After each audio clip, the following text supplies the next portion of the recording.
মিরপুরের মণিপুর বালিকা উচ্চ বিদ্যালয়ের মাঠে চলছে ঢাকা 15 আসনের নারী সমাবেশ। বক্তব্য রাখছেন জামায়াতের আমির ডক্টর শফিকুর রহমান। আমরা সরাসরি যুক্ত হচ্ছে সেখানে। আমি জানি কুস্তিতে তুমি আমাকে হারিয়ে দেবে, কিন্তু আমার একটা অনুরোধ তোমাকে রক্ষা করতে হবে। কয় বলো? কয় যে প্রথম রাউন্ডে তুমি হেরে যাইও ইচ্ছা করে, আর এরপরে সব রাউন্ড তোমার। আলহামদুলিল্লাহ, আল্লাহ রসুল দেখছেন আর হাসছেন দুইজনের কানাকানি, যে কিছু একটা হয়ে যাচ্ছে এখানে। এরপরে যা হবার তাই হলো। রসুল করিম সাল্লাল্লাহু আলাইহি সাল্লাম দুইজনকে তুলে নিয়ে চুমুতে চুমুতে একদম ভরে দিল। তারপরে নিজের হাতে আল্লাহর উপর তাওয়াক্কুল করে ওই একই উটের পিঠে ওদেরকে উঠাই দিলেন। যুদ্ধের ময়দানে গিয়ে বড় ভাই তিনি রসুল করিম সাল্লাল্লাহু আলাইহি সাল্লামের একজন মর্যাদাবান সাহাবীকে কানে কানে গিয়ে বললেন, চাচা যান, আবু জেহেলকে এই যুদ্ধে কি সে এসেছে? উনি হাসতে হাসতে খিলখিলিয়ে বললেন, তুমি আবু জেহেল দিয়ে কি করবে? ও তো মক্কার সবচেয়ে বড় পাহলওয়ান, যোদ্ধা, দুর্দর্শ সেনাপতি। কয় চাচা একটু দেখায় দেন। কয় কেন? মায়ের মুখে শুনেছি সে নাকি আল্লাহ রসুলকে সবচেয়ে বেশি জ্বালাতন করেছে, ওরা একটু দেখতে চায়।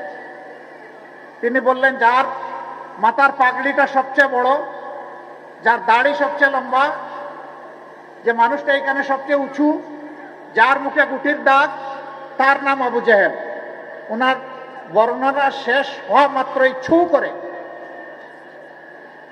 তার ধনু থেকে তীর বের হয়ে গিয়ে এফুড় এফুড় চিৎকার দিয়ে আবু জেহেল মাটিতে পড়ে বলতেছে, ওরে কৃষকের সন্তান, তোর হাতে আমার জীবন যাবে, একটা অভিজাত আমাকে মারতে পারলো না। কৃষকের সন্তান মানে মদিনাবাসী, ওরা হেও করত। বিজলি কেবলস এর স্কিন কোটেড ইনসুলেশন আগুন প্রতিরোধী। বিজলি কেবলস, নিরাপদ আজীবন। আমরা তো সেই রকম মা পেয়েছি, সেই রকম মা গত 15.5 বছর আমরা দেখেছি। আমরা এই মেয়াদের জন্য আল্লাহর দরবারে শুকরিয়া আদায় করি আর দোয়া করি আল্লাহ এই ধরনের মা আরো বেশি বেশি করে এই জাতিকে দান করুন। সেই রকমই এক মায়ের সাথে আমার কথা হয়েছে, শরীফ উসমান হাদির মা।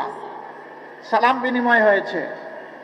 তিনি যখন অসুস্থ ছিলেন হসপিটালে, তখন অত্যন্ত পর্দানুশীল মহিলা, দিনদার মহিলা, আলহামদুলিল্লাহ তার সন্তানকে তিনি জাতির জন্য উপহার দিয়েছেন।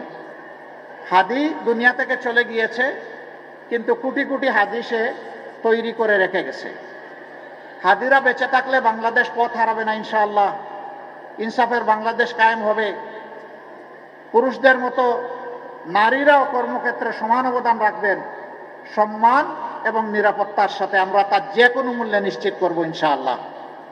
চলাচলের জন্য বড় শহরগুলোতে আলাদা বাস সার্ভিস থাকবে, পিক আওয়ারে তাদের জন্য আলাদা গাড়ি থাকবে।